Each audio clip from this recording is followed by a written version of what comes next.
Hello everyone and welcome to my nerdy little corner of the internet.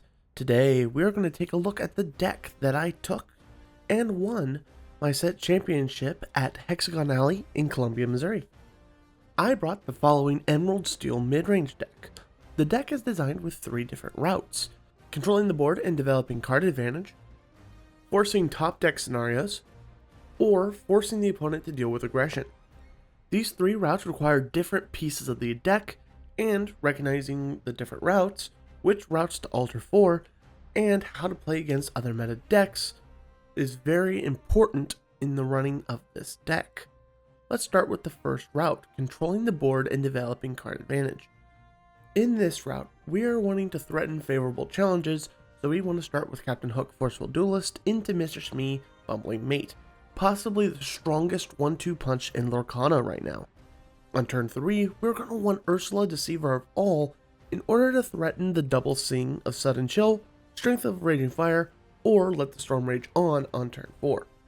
If we were to sing Sudden Chill, we want to play Prince John, Greediest of All on turn 4 before singing or inking, in order to draw the 2 cards on top of the opponent discarding 2.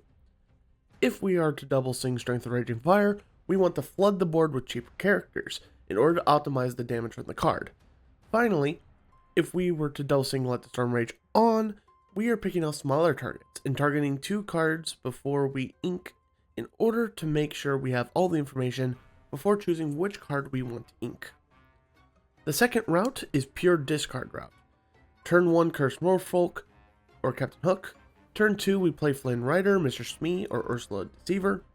On turn 3 we play either Prince John or Ursula Deceiver of All. If we play Prince John, we will sing Sudden Chill with our 2-drop, as a free Hypnotize is still very strong, even if it is not our ceiling, which is singing Sudden Chill with the Deceiver of All. The goal of this route is to empty both of our hands as soon as possible, then putting down a Beast or Donald Duck in order to get the double draw on our opponent. Our characters are typically cheaper, but still have 2 lore, and can outpace the opponent. We also have the fun combo of Daisy Duck and Donald Duck. Remember that our opponent may choose not to draw a card with Donald Duck, but they will usually draw that extra card just to gamble with the fact that we don't get a discard effect. Finally is our third route, the pure aggro route. I like this route when we're going first against lower decks such as Ruby Sapphire. Turn 1 Curse Merfolk, turn 2 Flynn Rider, or Mr. Smee.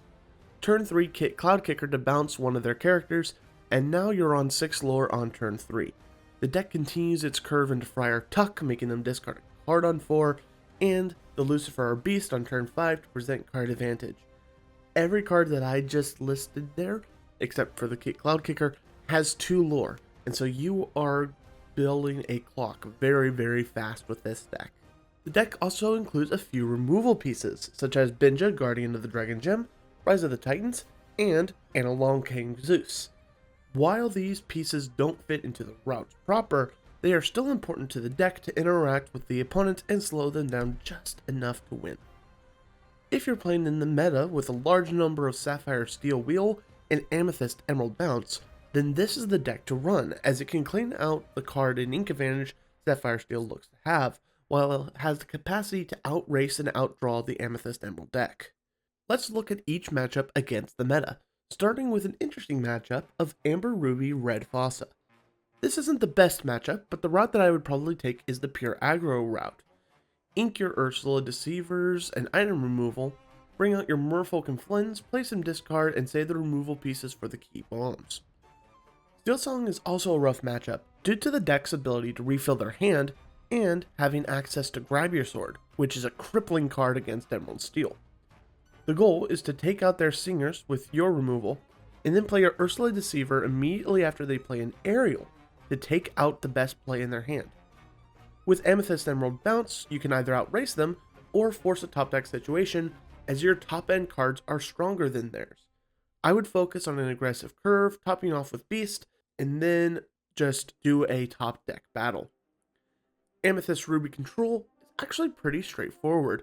You play the aggressive route, then play Ursula Deceiver when they are about to hit Be Prepared. Hold your Rise of the Titans for their castle, and always be sure to play around Fox. Amethyst Steel has two forms. The Floodborn Temple Control deck is brutal against this deck due to having a combination of card draw and access to grab your sword. This is the concession deck, but it could be beat by taking out the Blue Fairy with Let the Storm Rage on and using Ursula Deceiver to get their grab their sword. Against the Jafar wheel, you don't have much better options than entering the top deck game, as their combo needs to have two cards in hand, one of which you can target with Ursula Deceiver. The Ruby Sapphire deck is pretty straightforward. You want to go the aggro route and use Benja and Rise of the Titans to take out an early Quill, then save your second instance for their lucky dime. They will be on the back foot for most of the game, but keeping them from 7 ink and then emptying their hand is important to avoid the be prepared. The Sapphire Steel deck is scary when they have grabbed your sword, but it's pretty easy to get it underneath them, and you can easily tell when they have an important song in hand. And thus, you can Ursula Deceiver their grab their sword or a whole new world out of their hand. Remember to hold Along Came Zeus for their bells, and your item removal for Lucky Dime. When playing against aggro decks, you have Hook and Smee to keep them at bay in the early turns, and double singing Let the Storm Rage on is brutal for their game plan. Simply altering away your aggro discard package for control is the way to go in this matchup. The mirror becomes a top deck battle really fast.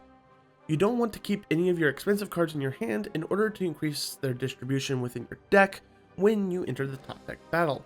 Whoever can stick their Prince John for a few triggers will usually win the game, so alter that interaction.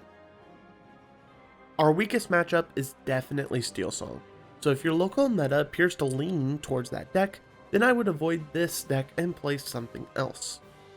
Well, that's all I have for you today. I hope you enjoyed my little deck list for the Sec Championship. If you did, please make sure to like this video. Let me know if you want more of these deck analysis videos. And if you haven't already, please subscribe to the channel. Goodbye.